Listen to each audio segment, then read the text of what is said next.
हे बाबा धवलेश्वर महाप्रभु कलानंदिर धड़ा होइथिबा महाप्रभु धवलेश्वराय नमो नमः। दीपं यदि परम ब्रह्म दीपं यदि जनार्दनः दीपहरत मे पापो पूजा दीप नमस्तुते। बाबा धवलेश्वर महाप्रभु संसार सुखी रखंतो।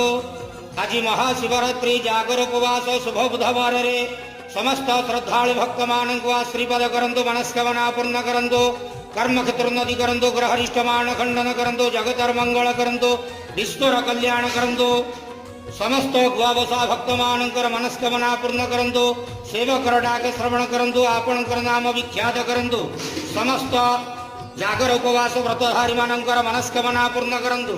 हे बाबा धवलेश्वराय नमो नमः। संसार सुखी रखंतु नंदे गवार हरि बोलो। आज महाशिवरात्रि जागर उपवास रे समस्त भक्त मानक श्रीपद करंतु नंदे गवार हरि बोलो। बाबा धवलेश्वराय नमो नमः।